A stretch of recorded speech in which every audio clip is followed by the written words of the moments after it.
สบายดีท่านผู้ชมมื้อนี้มาฮอดบ้านพลเจริญเฮือนไอ้บ่อไร่หมอแคนหมอลำหมอขับเมื่อยเฮานี่ล่ะอันนี้มาฮอดเฮือนลาวมีต้นหมากมีใหญ่นะท่านผู้ชมป้าเพิ่นนำหมากมีหนังพุ่นว่าใหญ่ไทยใหญ่ว่าหมากมีนี่ก็ดี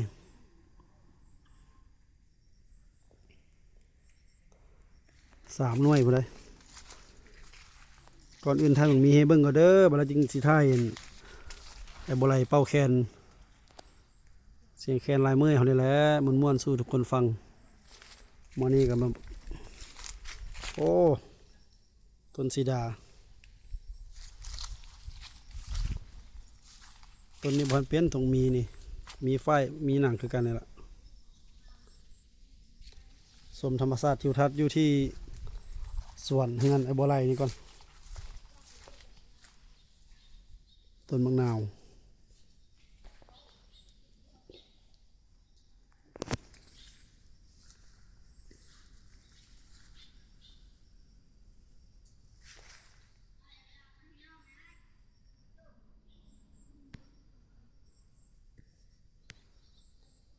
ยังบนใหญ่บันไดมะนาวนี่ก็ดีไอ้ไรมาเด้อมาเป่าแคนเด้อเดี๋ยวจะได้หมอแคนบัวไร่สิมาเด้อมาแล้วก็มาเบิ้งคนเป่าแคนแล้วเป่าแคนกับต้นดอกมีใหญ่นี่พอรถงามขนาดเห็นเครื่องเดียวรถกันโอ้หมอแคนมาแล้วบัดนี้มาหมอแคนบัวไร่มาเลยสบายดีเจ้าสบายดีเด้มาฮอดแล้วฟังเด้อวันนี้เด้อเป่าแคนกับหมกมีใหญ่นี่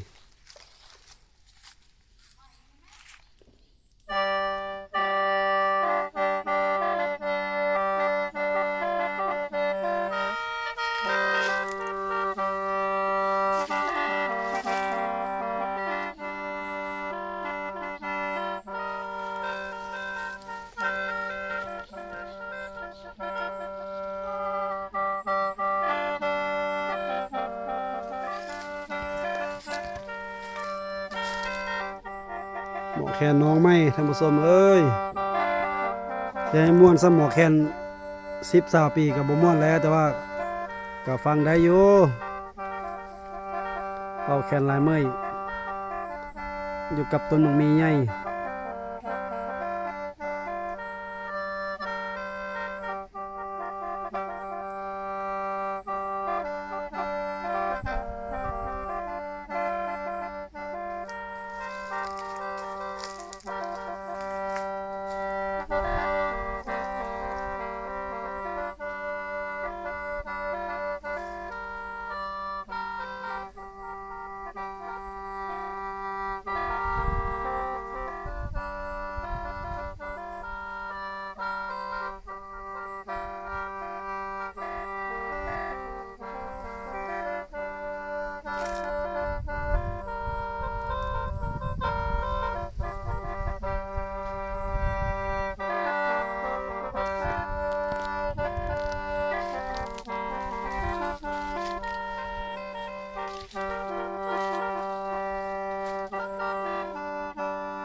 ได้แล้วบัดนี้ก็จะได้เฮียนเป่าแคนไปได้จักเดือนละโอ้ยเป้าก็ได้2-3เดือนเฮียนนี่ประมาณ3 เดือนแล้วเนาะก็ถือว่า4 มือก้าวไปไวอยู่เป่าลายเมื่อยก็โอเคแล้วนี่ได้ดีอยู่แต่ก็ยังบ่ทันคล่องแคล่ว 100% เนาะแต่ว่าก็ได้ละสำนี้ครับเฮียนได้ยินข่าวว่ามื้อนี้สิไปเฮือนไอ้คำพรฮัดใส่คำวะมื้อนี้สิไปดินน้ำเซลคำพรเด้อนี่เด้อเดี๋ยวท่านผู้ชมติดตามกันสิไปเล่นอยู่พุ่นสิให้อันไอ้คำพรหมอแคนดั้งเดิมมันเป่าแคนให้แหละเพื่อให้บ่ไหลล้ำขับเมื่อยหรือว่าบางทีบ่ไหลเป้าให้คำพรขับเมื่อยแล้วมีทางอันนี่เลยมีหมอลำยิงแน่อยู่ทางอันบ้านฮัดใส่คำประกาศสิมาลำนำบางเทื่อน่ะเนาะเอาลองไปเบิ่งสิเป็นอะไรเนาะขี่รถไปนำกันเลยนะเนาะขอบใจเด้อมื้อนี้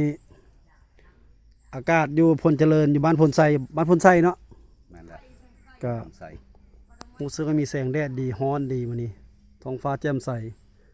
อยู่กับบักมีใหญ่3 มากบักมีนี่ปลูกได้จักปีแล้วนี่ อะไรประมาณมง6 ปีนี่ 6 ปีแล้ววะนี่โอ้คัน6 ปีนี่ถือว่าโดนแล้วได้นี่ เออ ธรรมดาคันมันใหญ่ไว้นี่3 ปีก็3 ปีก็ซ้ำแล้วนี่นะ แม่น มันพันใดว่าคือว่าใหญ่แท้ว่านี่ จังหวะขวัญ เจ้าซื้ออยู่ห้านมาแล้วเอาขอพี่น้องมาปลูกว่ะ ขอน้องพี่น้องปุ๊กก็ กินจักมากละ กินส่องมากแล้วนี่ปีนี้เป็น สองมากแล้วว่ะ 5 มากแล้ว หอยจะปิดออกอย่างนี้วะ เห็นแล้วกิน2 หน่วยแล้ว หน่วยนี้หน่วยกลางนี่ใหญ่กว่าหมู่เนาะ แม่นแล้ว เกือบฮอด20 กิโลพอนั้นเลยคันกินนี่ทั้งลูกทั้งปู่ทั้งหลานกินน้ำกันใหญ่ทั้งใหญ่ว่าเนาะเคยเอาไปขายบ่แล้วว่าเอามากินซื่อๆว่ะ บ่ได้ขายแล้วมีแต่ว่าปิดสู้ลูกสู้เต้าสู้อ้ายน้องกิน เนาะคันได้อยู่เฮือนนี่คันมีจัก100 ต้นนี้ห้วยรวยได้นี่เนาะรวยอ้อนได้นี่เอาใส่รถไปขายเนาะไปขายตลาดบ่แล้วปักสันพุ่นล่ะพุ่นน่ะมาบ่ใหญ่แท้ทางผสมเลยมันมีบุญวาสนาเด้จึงได้ต้นใหญ่ซั่นนี่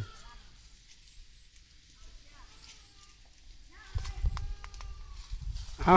บ๊ายบายเนาะพบกันในคลิปหน้าบัดนี้ไปลิ้นเอาไว้คำพรต่อเนาะ ครับ บ๊ายบาย